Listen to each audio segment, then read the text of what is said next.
Howdy, welcome back to the channel, welcome back to the episode 3 of Transgrancanaria 2025 prep. And in today's episode we will dive into the heat training, so bringing some science, why is it crucial, how it works, and how you can use it in your own trainings to increase your endurance performance and your heat acclimatization. And after that, I will talk about my training, what I did this past week, and also how I applied these heat training principles in my own training. So let's dive in. So what is heat training, why to do it, and what are the benefits? So heat training is all about exposing your body to high temperatures during training to help it adapt and perform better in hot conditions.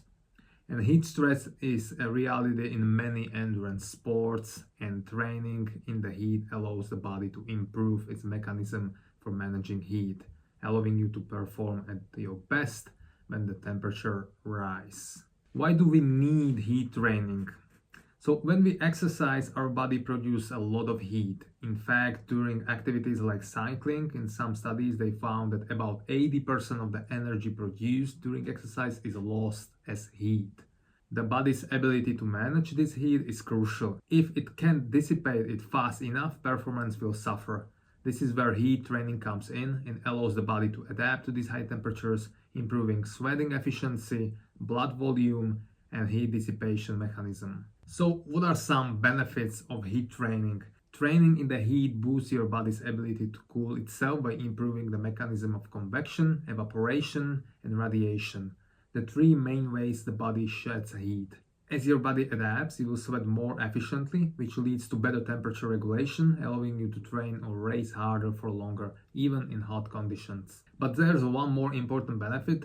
Heat training also helps to improve blood volume and oxygen delivery to muscles, which are key factors in improving endurance performance. So let me explain how it works. So as I mentioned, the body has three main ways how to get rid of the heat. The first way is convection. So convection is heat transfer through the movement of air or liquid. And when you're moving, whether by running or cycling, the faster you go, the more heat your body can move through the air. This is why racing on flat terrain or going downhill can feel much cooler than climbing. When you climb, you're slower and it's harder, so you're creating more heat. And the faster you move, the more convection helps, because air moving across your skin helps to carry away heat. But if the air is hotter than your body temperature, you're in trouble, and it's like going through the hell. Like, you will definitely feel that heat not going away that quickly. The second way how to get rid of the heat is evaporation. So when we sweat, our bodies lose heat through evaporation, and sweat evaporates off the skin, carrying heat away with it. However, evaporation is much more effective in dry conditions.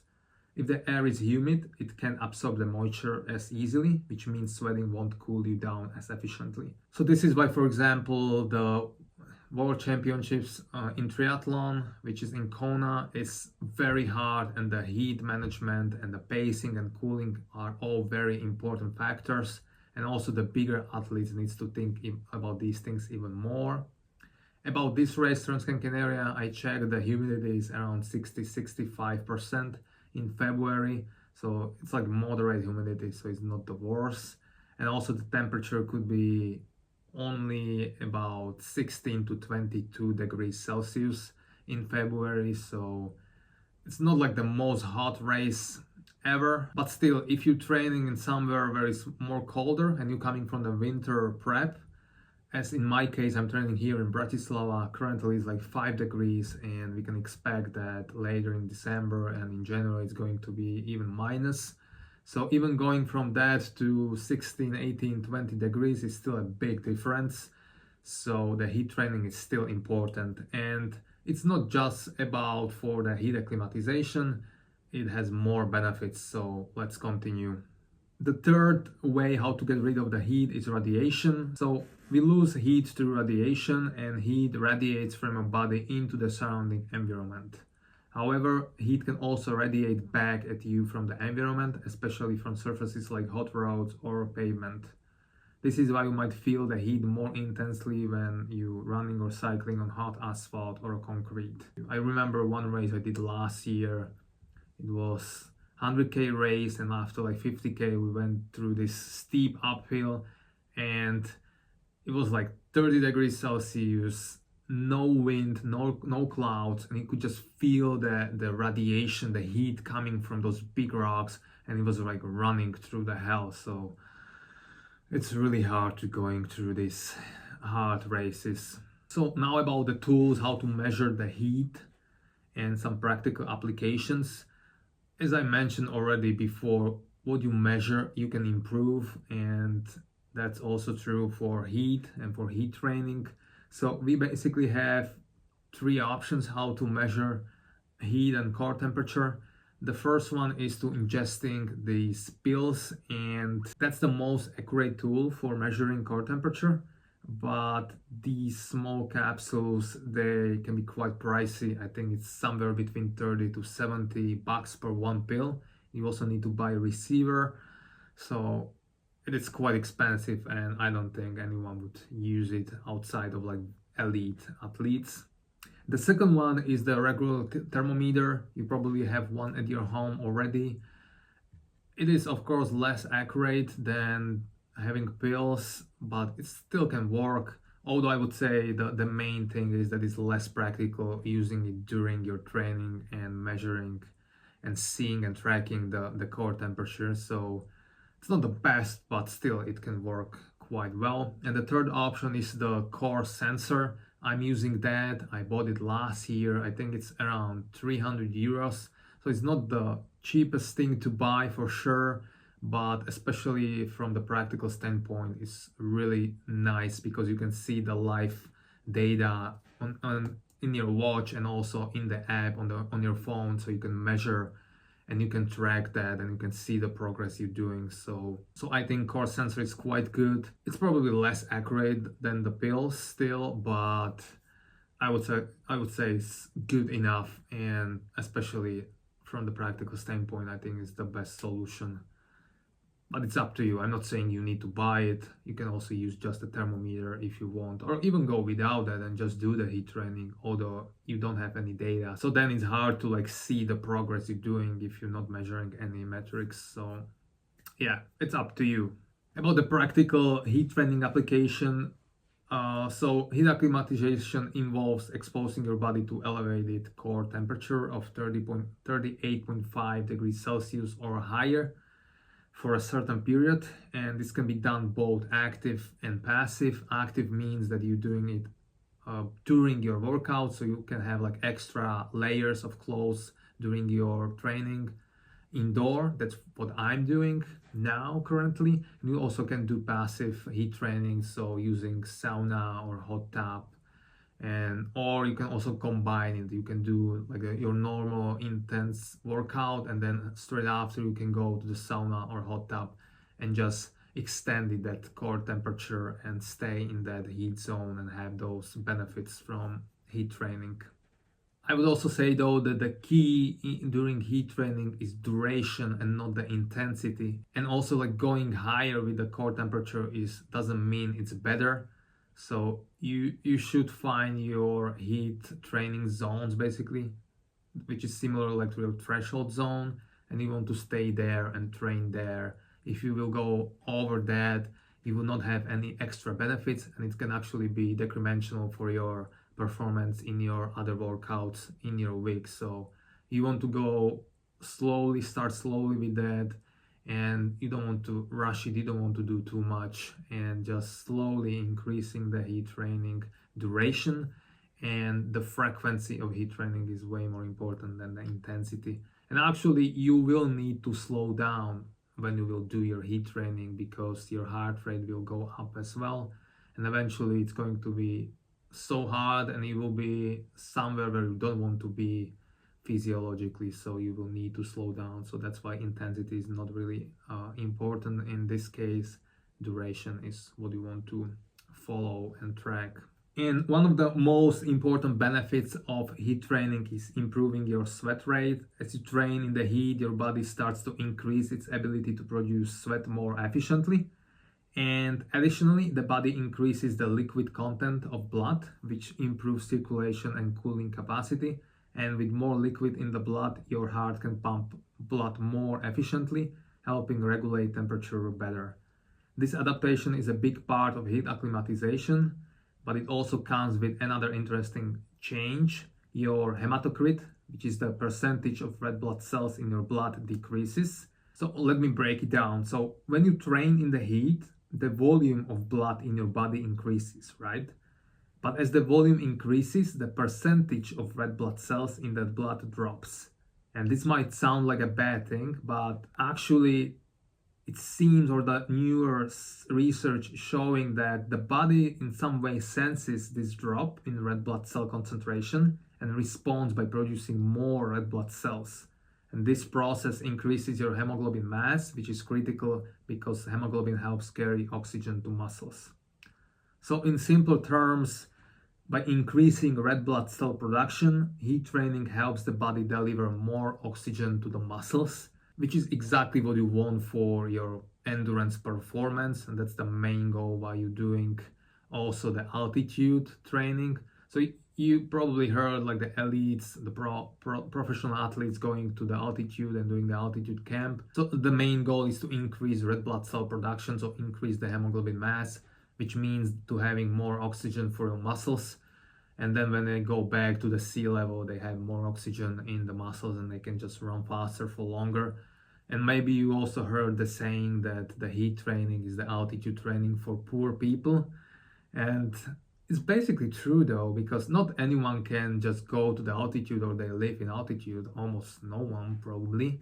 But anyone can do heat training. Anyone can go to the sauna or hot tub, or anyone can train with extra layers and increase the hemoglobin mass through heat training. So in some way it is similar to altitude training. So there you have it. The conclusion is that the heat training is a powerful tool to improve your endurance performance in hot conditions. It helps your body sweat more efficiently, regulate its temperature better, and adapt to the stress of high temperatures. But also remember that heat training is a big stressor for your body and it should be done progressively. You shouldn't do too much too soon, and you shouldn't think that doing more means better. And still, heat training is just the additional thing you're doing. The main component is still your fitness, your running, your volume and intensity. So you don't want to do extra heat training and then be so tired from that you will not be able to continue with your training and you will decrease your overall consistency. That's the bad thing, and that's something you don't want to do. So remember, the heat training is just the additional thing, but it can bring a lot of good benefits. And especially when you know that you will race in hot conditions, doing a heat acclimatization before, it's going to be a very important factor for your performance. And also, as a disclaimer, these are not the medical advices. You should consult these things with your doctor or with your coach. You should do your own research. So you should understand the heat training and what it is, why you're doing that, why would you do that, and then also understand maybe the danger of heat training, because as you're sweating more and the core temperature is rising, you're also more dehydrated. So you want to make sure that your hydration level is also always at the level where it should be. So you should be on top of your hydration. Also, the sodium intake is important. So make sure that you understand these things before you will start doing heat training. All right. And with that, let's briefly talk about my training and what I did in this past week, and also how I applied the heat training. Alrighty, Tuesday I did the same workout as I did last week, so 6 times 3 minutes at 309 minutes per K pace, 19K per hour. Again, very hard VO2 max workout. And then after I did extra 12 minutes for extra aerobic gains and resistance fatigue gains. And later in the evening I just did easy bike and was watching and listening to the Rich Roll podcast with Davey Roche. Very, very good podcast, so I highly recommend to listen to this one. Then Wednesday, as always, easy run before the Spanish. After the hard workout and hard day before, I just want to take it very easy that day and just nice aerobic work. So easy 45 minutes. And then later in the evening, first heat training of the week, I did first 45 minutes on the bike. I had only long sleeve shirt and the beanie and no AC. And then I went on the treadmill and did 31 minutes, 15% incline with a full winter gear. So extra jacket and long pants. And as you can see, the core temperature went up to 38.31. It's very hot, and these workouts are very, very hard. So first heat training of the week. Then Thursday, as you can see, I'm using the core temperature sensor. You can just put it next to your heart rate monitor and monitor your core temperature, and you can see live data in your watch. So I did another VO2 max workout, same as last week, 8 times 2 minutes, 10% incline, and then extra 12 minutes, same as I did Tuesday. And on top of that, of this workout, I did also 6 times 30 seconds as an extra VO2 max stress for the body. And straight after second heat workout of the week, you can see that during the normal VO2 max workout, my core temperature went up to 38.11. So it's not in my heat zone, but it's also not that far. And then I needed to change clothes, and obviously the core temperature went down, but after 5 minutes on the treadmill, again 15% incline, it went up, and I finished at 38.65. And yeah, it's almost in the end of my heat zone, which is probably around 38.3 to 38.7. So this one was very, very hard. And I like to do this heat training straight after hard workout because your core temperature is already elevated, and it's just nice to extend that heat zone and that heat training because it's easier to do it after you already have that core temperature elevated rather than doing it without any of that, and you need to do longer session or harder session to wait till that core temperature will go up to that zone where you want to be. What shitty weather. Oh my god, training in that, disgusting. So let's jump on the bike. That's a better thing to do. Friday I had time only for one session, so I didn't go to the gym. I did only a bike session, 2 hours with 3 times 10 minutes at 240 watts, and the RPM, the cadence, somewhere between 55 and 60. So again, the muscular strength work. But also it was a big jump because last week I did only 8 times 2 minutes at 240 watts. Now I did 3 times 10 minutes. The reason was that because I didn't do any strength training that day, I decided to do harder work, and I definitely felt that in my quads. It's a really hard work, really hard muscular strength work, especially for the quads. And also there is no tomorrow. Nice. Saturday, I already felt through the week that the accumulation of the fatigue is rising and is definitely there, which was expected, and it wasn't a surprise for me because it was the 4th week of the first block. So of course I would be more tired, and I slept more 9.5 hours in the Friday night, so from Friday to Saturday. I also didn't have the best sleep Wednesday and Thursday. So that was the first sign that the body needed that extra rest.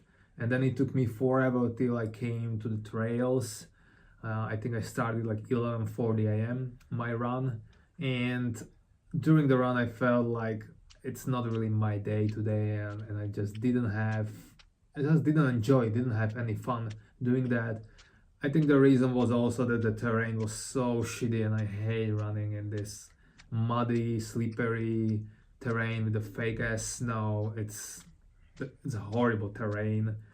And also I was thinking that maybe I was a bit underfueled after this Friday's bike, because after this running session, so I finished after only 70 minutes, 8k and 500 meters elevation gain, and I had like 100 grams of carbs and went to the gym and actually felt really strong and really good in the gym. So I think I needed extra calories and extra carbs. So in the gym I did the leg press, first with both legs and then with a single leg for both sides, so the eccentric strength.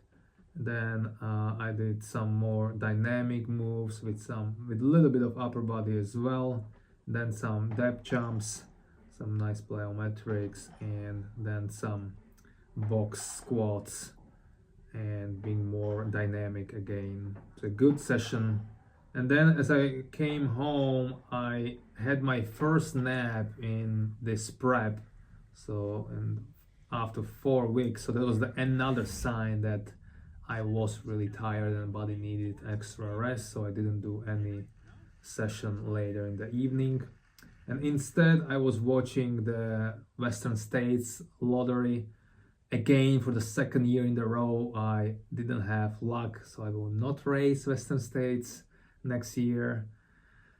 Hopefully it's going to happen somewhere in the near future. Would love to run Western States for sure. Sunday, same session as I did last week, 2 times 30 minutes at 10% incline around LT1. Only change was that I decreased the speed from 11 kilometers per hour to 10.5 kilometers per hour, as I felt that the fatigue is like in the body, and if I want to maintain the same effort and same quality of the workout, it would be better to decrease the speed just a bit. And it was right move and right call. It wasn't like super hard, but it was like a nice session. And then I did 5 times 30 seconds uphill strides, watching also the sprints, docudrama or sports docudrama or whatever is that on Netflix. I really like these sports stories, and sprinters are a really good athletes, so definitely recommend that as well. And straight after, third heat session of the week, and again, as you can see during the workout, the core temperature went up to like 38.10. Then I needed to change the clothes, so it went down, and then after like 5-6 minutes it went up again, and finished that workout at 38.53 degrees Celsius. So a solid heat training session, and third heat training session in the week. 4 wins, 78 pole positions, and 153 podiums. A standout stint in Formula One like no other. Hamilton and Mercedes sign off in style. It's Lando Norris who's won the Grand Prix and Mercedes with a fine concluding chapter.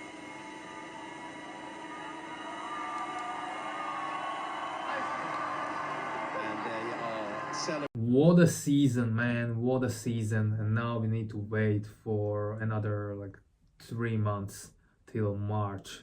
What a shame, but amazing season. So yeah, that was week 4, so last week of my first block, VO2 max block. You can see here the numbers. So I did lower volume but more elevation, but with those extra heat training sessions, I would say the quality was the same or even higher than in the past weeks. So in overall, I'm very pleased with this first block. I can feel that I'm faster, stronger, and now I will transition to block 2, which is going to be more about threshold and also working more on LT1. And this next week is going to be like the transition week between block 1 and block 2. So I will still do some speed session, 1 speed session, And then in Thursday I have doctor's appointment and I will do some tests for my heart, as that was suggested to me when I did that spirometry test in the lab in episode 1, so like 3 weeks ago. And well, I could have some fibrillation or something like that, so I just want to make sure that my heart is working properly and that I am not creating any damage for the future, for long-term health. And I would say like you should at least think about and do some tests for your heart as well, because your health is the biggest asset you have. It's the most precious thing, and if you're not healthy, you can't do anything. And if you're not healthy, your only wish is to be healthy. So I would say doing some tests like this just to make sure that everything's all right is beneficial, not just for now, but also for the future. And then Saturday, I have the first race of the season. So it's a trail race, 12.7 kilometers, and I think like 340 meters of elevation gain. And it's going to be the first proper threshold session, or even harder than the threshold effort. And I'm very curious how I will respond to that and how I will race that one. So yeah, that's going to be like the transition week, kind of like a deload week, although still doing the work, so not entirely, but kinda. And then a week after, I will start increasing the volume and doing more work around the threshold, and also more work around the LT1, and doing more uphill runs and doing more elevation in my long runs as well. So that will be it for episode 3 of Transgrancanaria 2025 prep. Thank you for watching and see you in the next one.